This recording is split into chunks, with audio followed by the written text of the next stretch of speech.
Hey everybody, welcome to Meddkit's Provider Spotlight, where every week we are interviewing the most amazing private practices from all over the United States. Every week we are coming here and learning something new, gaining new perspectives, and also just having the most amazing special guests. And today I have someone wonderful to introduce you to. I want to introduce Dr. Ed Regner. He is the owner of Drive Physical Therapy in Plymouth, Massachusetts. Welcome, Ed. Hi, how are you?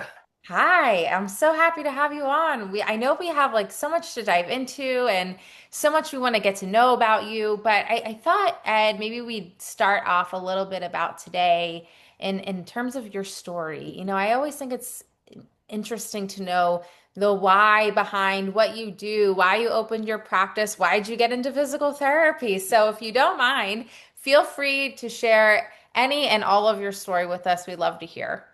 Oh, I have a lot to say.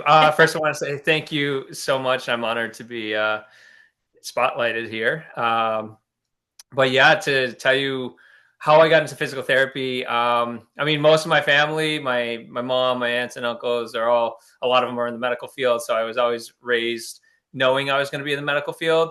They're all doctors, and it just didn't fit with me to go to school for that many years. Hmm. And then also like the I don't know, having to deal with things that might involve life and death was kind of not appealing to me, but I knew I was going to be in the medical field. So physical therapy was kind of like the best option there. On top of it, I've had physical therapy for some sports injuries I had, in playing soccer in high school. So, and I really enjoyed it and it worked. I got better. So I saw that it worked. I saw that it was fun. I saw that we got to interact, the physical therapist got to interact with the patient versus what I know as, my mom being a surgeon, working on people who are asleep and not a lot of interaction going on there. So, I don't know. I like to talk to people, and that's how I chose physical therapy.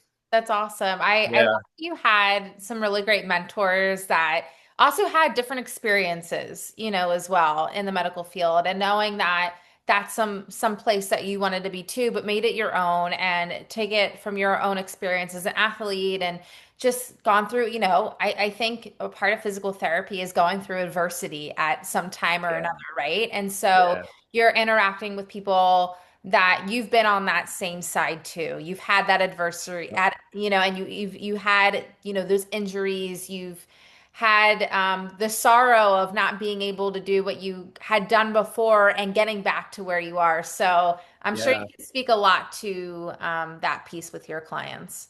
Oh, totally. I think that's like a huge treatment tool that a provider can have is understanding, Mhm. um, having to be able to say I've been there. Yeah. I get it. The I get it tool. Yeah. Yeah, that's helpful. Yeah, absolutely. And in terms of like, there's so much that physical therapists can do. There's so much that I'm sure you see coming through the office, in terms of common injuries or areas that people are commonly struggling with. What would you say those are? But I also think that there is a section too of things that physical therapists and you in particular might handle that are maybe uncommon or uncommonly known to us normal, regular Joes out here that you help treat. So I'd love to know about the common things, maybe the uncommon things that you help people with. So the common things. I mean, I'm an orthopedic physical therapist. So the general orthopedic things: shoulder pain, neck pain, pretty much any joint pain or muscle pain, post ops, acute injuries, chronic pain.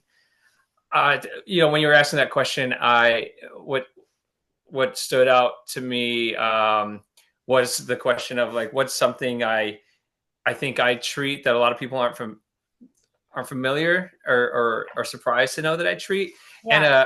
a common thing I tell patients a lot is, or people who are asked about my job, like, what do you see the most of? I get that a lot. What do you treat the most of? And after 21 years of doing this, I'll tell you the biggest thing I treat is fear. Is Oh, okay. Yeah, it's not like a condition. If you want to know, like, what do I treat backs more than shoulders? Probably. there's so many parts to the spine. So, if you consider neck, upper back, and lower back treating the back, then yeah, I see that more than I see a shoulder. But as far as I'd almost say close to 100% of the patients I see, of an element of fear is the thing that I'm treating that actually gets them better, like significantly better. Yeah. Oh my gosh. My mind is blown because you're the first person in 5 years have has ever answered this question in that kind of way. So Uh, I have lots of light bulbs going on, so you'll have to excuse me. How do you treat fear, Ed? I really want to know how you address a client in treating fear. I think this is really ingenious, and I see in my own mind how this plays out of why people are fearful. Maybe it's like yeah, a torn ACL and it's an athlete and they're like, can I pivot in that same way that I used to? Can yeah. I be as explosive in this movement? I have fear about doing what I'm doing and re-tearing or re-injuring. So I see it from that aspect, but like I would love to know a little bit more about that. And what is that fear like when a client comes to you? What does fear look like? Oh man, it's palpable. I'll say that. It's almost it's very easy to pick up, and you almost to the point where it's like, okay, that's what I'm treating here. First and foremost, that's what I'm treating, just based on some things they say. Um, so yeah, how do I treat fear? And I'm not a psychologist. I'm not. I have to emphasize that I'm. What's that? Disclaimer. Yeah, disclaimer, I'm not a trained clinical psychologist. Yeah. And I have the utmost respect for psychotherapy and the professionals and what Yeah. they do. And I think that's a component. If someone can also, talk to somebody about some of the psychological things they're experiencing in regards to their pain and their injury or their recovery, that can be very helpful. But yeah, I find that I treat it both psychologically and physically. Hmm. And it's a lot of education. Hmm. It's a lot of discussion. It's a lot of, making the patient feel heard, just listening to the patient. That's something my professor in college, like, over 21 years ago, he said, you're going to get the patient better faster if you just listen to what they say. Let them tell you what's going on. And I used to think like that meant, oh, let them tell me what's going on in regards to like, oh, they can't raise their arm up overhead to reach whatever in the shelf. Yeah. Okay, so we got to work on overhead, um, overhead activities and exercises. But then sometimes when you start just even mentioning the idea that fear or stress or anxiety does contribute to pain, and there's a lot of research to back that up. Hmm. Once you like say that, most of the time the floodgates open from the patient, and they say, oh yeah, I've got my life is a ball of anxiety and fear and stress, and then you can ask a couple questions without prying too much, or they just share a lot, and you start realizing there's more than just their shoulder hurting. It's I mean, I want to kind of go along on the shoulder thing, but I can remember a patient who couldn't turn her neck. She was in a car accident. I think over a year, like a year and a half prior to me seeing her for her first visit in PT, and I was just trying to give her exercises to get more mobility and flexibility so she can turn her neck, and she just wasn't making any progress. And after a couple weeks, she said, "Every time I turn my head to the left, though, I just see that car coming." Oh. And that was a light bulb of, wow, okay, this is more than just like flexibility that we're dealing with. It's more than just a physical problem. So I asked her what her favorite activity was, and it was doing puzzles. And I said, okay, when you go home, when you do this exercise of turning your head to the left to get more range of motion, I want you to sit with the puzzle table on your left side. So every time you look, you're seeing a pleasant experience. You're associating that motion with a pleasant experience, as opposed to the fear that a car is going to come hit you. Mm. Doing this simple exercise, a simple physical thing, being controlled by fear. And so in a week, she was like 80% better. That's amazing. Yeah, I'm Yeah. so curious. I'm like, there's got to be a method to the madness of, Yeah. self-care. And I think that's so great you get to incorporate your exercises, and also making something that was a negative experience for someone into a positive one, and that they can now look at getting treatment as something really positive. And it seems like that is how you lead, and that seems to be, from what you're saying, is a lot of your approach. But I would love to hear, how your approach as a physical therapist, and maybe also a model to private practice. What's important to you? How do you see patients? And what's your MO, and how Hmm. you operate alongside with them? Yeah, that's been challenging. I mean, the umbrella term is like pain science, Mm-hmm. and that's a an area that is getting more popular in the medical field. Mm-hmm. But for those who don't know it, it is explaining the complexities of pain, and that it's not all just like your shoulder hurts because you're tight or because you're weak, or Mm-hmm. these like tangible, objective impairments. It's like it's multifactorial, right? So a lot of us are trained in school to look at just the muscles and the joints and the tissue integrity and all that stuff, and to explain pathology in those terms. So when you start introducing these concepts, sometimes like coworkers who overhear it, they're not fully convinced about that. They're Yeah. still, so it is challenging, um, to educate not only the patient, because a lot of times patients are, this blows their mind and it's Yeah. coming out of left field and it's not what they're expecting. Um, and the same thing goes for the providers. That is actually a part of why I went on my own, was because I felt like, sometimes I felt like a squeaky wheel in the clinics, talking about this aspect of it, that I don't want to say it was controversial, but it's hard if you're trained one way for so many years. It's hard to just incorporate a whole different method, that is, often contrary to what we were taught and what we, Yeah. believe and educate people. So, some of my starting the business and going on my own and just treating by myself, and I do, like, just private one-on-one sessions. I can do that without restrictions and without worrying about, uh, a coworker coming in and negating that, or, you know what I mean. Not saying negating it and that it's false, but like, now you have conflicting, uh, approaches for one Yeah. patient, and Too that many doesn't cooks in help. the kitchen. Yeah, too many cooks in Yeah. the kitchen.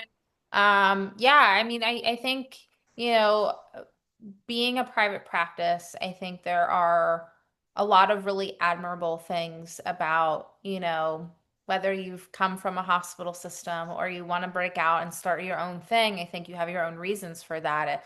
Part of it might be insurance based. Part of it might be like, Yeah. hey, I treat in a very specific way and I want to continue that. And I know for me, that's been the most successful in my approach and how I'm treating patients. And so, but then you wear all these hats that you didn't expect to wear, right? Oh, totally. Yeah. I had to like unlearn a lot of what I learned and then relearn, Yeah. this other, it's like biopsychosocial model as opposed to the biomechanical model. And, um, yeah, you definitely wear a lot of hats. I mean, there's a little bit of, you almost feel like you're a psychologist at some point, and a friend, Yep. you Yeah. know, and just a good listener. And then that is what opens the door for you to do effective physical therapy. Yeah. You said something really interesting, which kind of piqued my interest.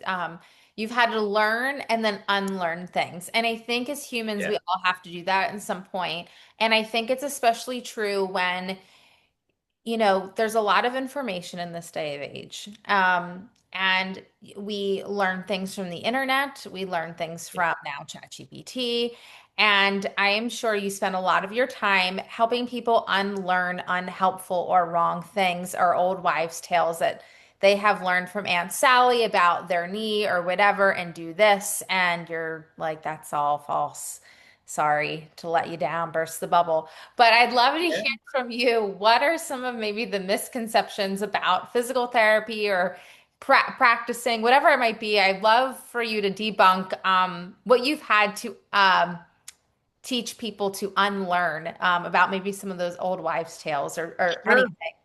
Oh, there's a lot, and I want to preface. I don't want to sound disrespectful to my education and to my Yeah, professors, and I just think it just has evolved, and research yeah, has come more to the forefront on some of the truths that I don't know if they were intentionally left out, but yeah.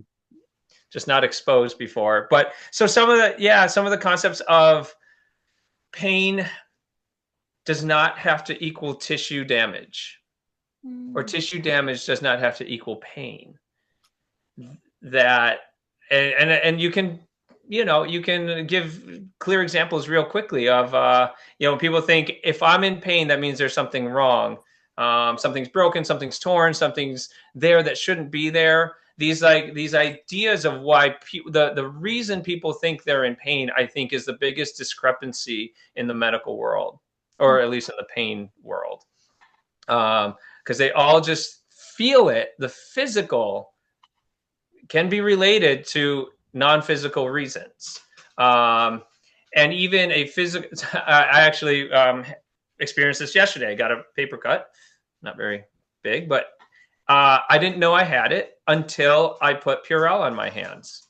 Ah, And my gosh, that is really painful. that was an So I experience. had what's that? It was an experience. It's, I mean, it's a reaction that you weren't ready to have. You just wanted Yeah, clean hands, and now you're like, oh man, I have this I got to deal with. I didn't even know I had it. yeah.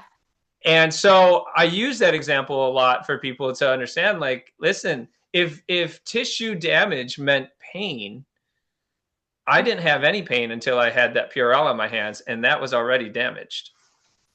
So the damage was there without any pain, without my knowledge of it being there. So the awareness, and there's just a stimulus to create the pain.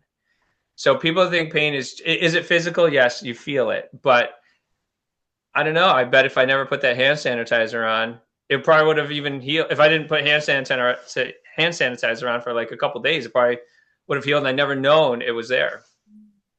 So awareness, the psychological like waterfall that happens once you're aware of an injury, and then you Google what that could have been, and it gives you all these other scary things. Or you talk to a neighbor who had a paper cut and theirs got infected, and they had to have their finger amputated. So now you're thinking, I'm going to have my finger. It's cascades, and sometimes you just have to step in and tell them it's okay. I Yeah. know it's scary, but so, and I didn't treat them right.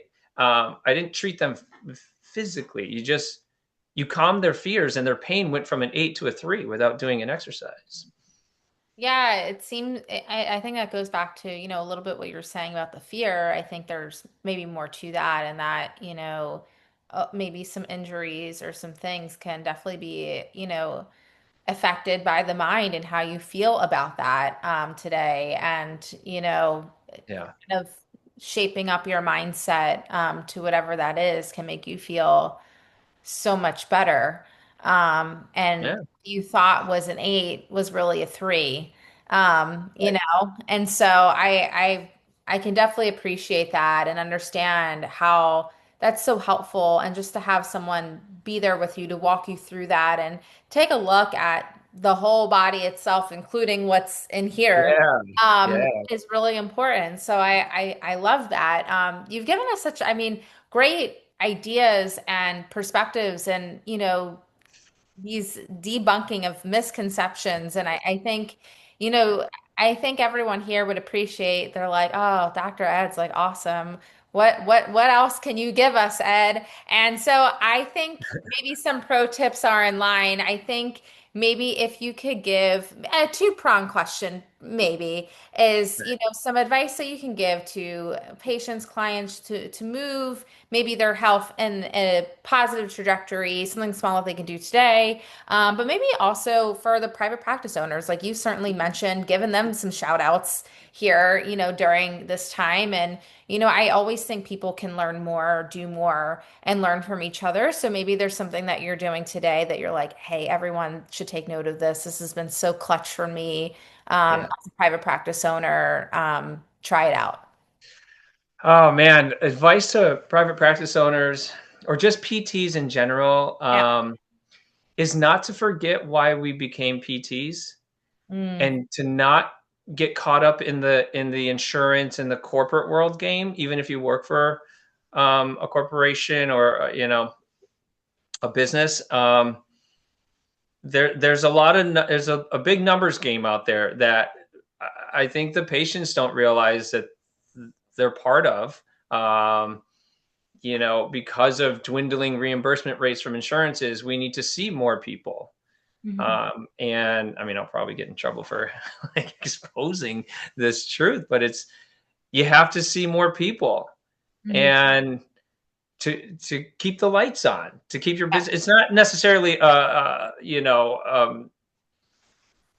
like they don't mean harm or they're not trying to do yeah. anything mischievous there. It's the truth. You with if we want to keep the lights on here, there's the numbers that you have to do. But the thing, I don't think people are numbers, and you know what I mean. So do they really have to go 3 times a week? Do I really, as a therapist, need to be seeing 2, 3, 4 people at a time? I've treated 9 people at one time Mhm.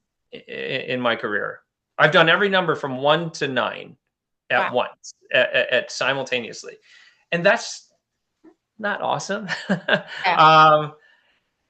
I used to wear it as a badge of honor, but then I realized like it's burnout. It's not great. It's not great for the practitioner, and it's probably not great for the patient either. Um, so yeah, like sticking to what realizing if you're providing need-based physical therapy versus greed-based physical therapy. Ooh, Yeah, Mike, that was kind of that was good. yeah, no, I mean, I really can appreciate that. I think we've all, and I think even from the patient side of things, I think you've definitely been maybe at a practitioner's office and they're out seeing other people and they're coming back to you and they're going back to Yeah, the person and you're like, "Oh, they're great, but I wish they had some more time with me and that and yeah, appreciate the fact that yes, they are running a business, but also um you can trust and I think be more willing to follow someone's recommendations that you feel really good about. And that might be someone yeah, that spends the time with you, that talks to you, that says, hey, are you confused about this? Do you want to go over this again? I have the time.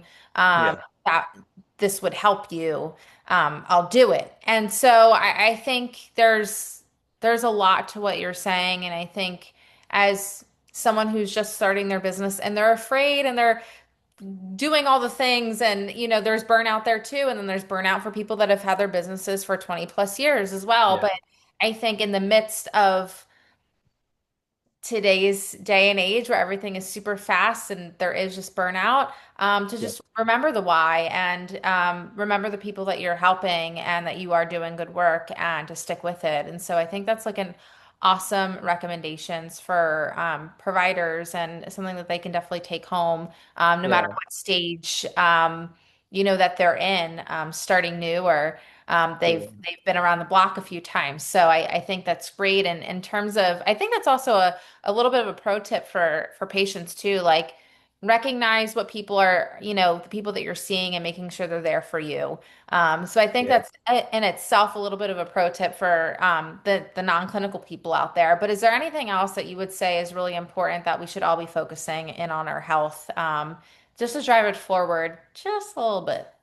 Um, yeah, that it is as one of the guys I look up to in the pain science world, and Greg Lehman, he categorizes the body as an ecosystem, and and that it takes all of that to be healthy. It's it's I tell people it's exercise. Like, do you exercise? Do you hydrate well? Do you sleep well? Do you do you eat well? Do you have good mindfulness? And do you have realistic expectations? And I mean, there's so you can go down a rabbit hole on all of those components, and it's overwhelming. Yeah, that's an overwhelming list to try and manage. It's a full time job, almost a full time job, trying to be good at just one of those. Yeah. And I think my advice to that is if you make one healthy decision, that quickly leads to 10 healthy decisions. Ooh, I love Yeah. that. I see. I just like I love this question because I feel like everyone comes with like great pro tips and things that like we just haven't talked about before. And I love the line of like your body is an ecosystem and one healthy decision. Yes, there is like a snowball effect to that. Yeah. When you ate something that was like really healthy or you took a walk, and then that is going to affect, 10 more things down the line for you and how you feel that day, or, Yeah. maybe wanting to do it again tomorrow because you had so much fun. I mean, I think I think what you bring to this is that being healthy or staying on top of your health can be fun and also lead to more positive experiences. And it's not about Yeah. why, like, I'm in pain. Certainly like there is time and space for that. Like, I am in pain. Like, I am Sure. really struggling. But I think Sure. that it can be a really positive experience if you let it be. Everything's about outlook and perspective. If I sat through an in service one time by like this shoulder specialist PT. He was giving an in service on the shoulder and like the new PT methods to treat it, the new surgical methods to treat it. He gave a good overview of the anatomy. It was very scientific, very like medical of an in service. Yeah. And I loved at the end of it. He said, this is all great information, and you can be a great therapist, but remember that like the number one uh, prognosticator of a good outcome is if the patient believes they're going to get better. I don't care how good of a therapist you are. I don't care how much knowledge you have. If that patient's in the wrong mind frame, it doesn't work. It's very unlikely to work. Outliers happen, but yeah, outlook's everything. That's so crazy. I mean, I believe that. Yeah. I think that's so true. But it also stinks in a way. It's like, man, I know I can really solve this person's problem. Yeah. Oh And man. whatever's happening in here won't allow me to do so. Yeah. Yeah, Yeah. that must it's very empowering for the patient itself. But know that is also maybe difficult for you as a provider as well, to know that, some of what that person's feeling might hinge on what they're feeling. When I learned a lot of the biopsychosocial model, Yeah. and it seemed like, um, oh my God, I'm unlearning how to be a physical therapist, and I'm like wasting my physical therapy skills, Mm, and I definitely had that thought, and it's a common thought a lot of people have when they kind of go down that road and that path of treatment. And I'll tell you, like, I actually have become a better physical therapist. mm, Um, yeah, I don't know. I'm trying to think of how, but I still use physical therapy. It's just my explanation of why things are happening is completely different. Because yeah. physical therapy works. It's just what I've been telling people and telling myself of why is what's different. And people, I've talked to many therapists over my. I've worked in over 30 clinics, and I've worked with over 200 physical therapists in my career. So I've picked a lot of brains and had very stimulating conversations, and conversations that were like hitting brick walls and everything. And I remember one therapist asked, like, "All right, this is your why of why this is going on with the patient, but like, why not just tell them this? It'll make them feel better. Yeah. Like, this is what they think, so just say yeah." And I say, because what they think is based on fear, Yeah.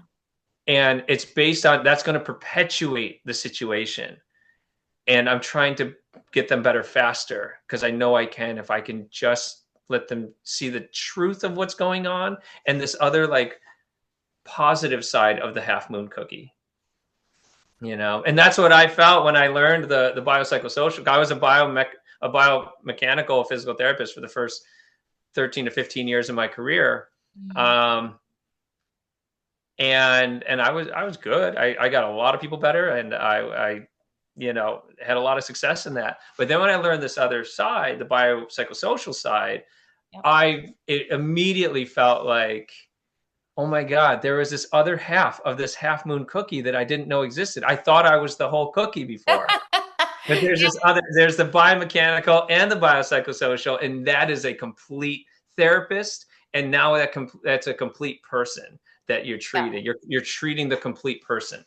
Yeah, I love that. Ed, this has been so awesome. I'm so glad that you've been able to come on here and share all of your insights, which I think, Oh, thanks for having me. yeah, and so beneficial from the provider side of things, the patient side of things too. Like, hey, it takes two to tango. Like, what is happening up here is also just as important as your injury of Yeah. what's happening to you. So I think everyone here can take note of today some things that they might want to think about a little bit longer. And so I really appreciate it. But before we leave off today, I'd love if you could tell everyone like where they can grab some extra resources from you, where they can reach out, where they could learn more. This is kind of like all shout out time. So whatever you're willing to give us some extra little tidbits, we'd appreciate it. Yeah, sure. I mean, I just started my business last year. It's called Drive Physical Therapy. Trying to create an online presence, Facebook and Instagram. I think Instagram is drive.pt. Mhm. Um, Facebook is just Drive Physical Therapy. And then my website's driveptma.com, as in Massachusetts. So that, yeah, you can like send me any questions, or if you want to schedule a visit with me.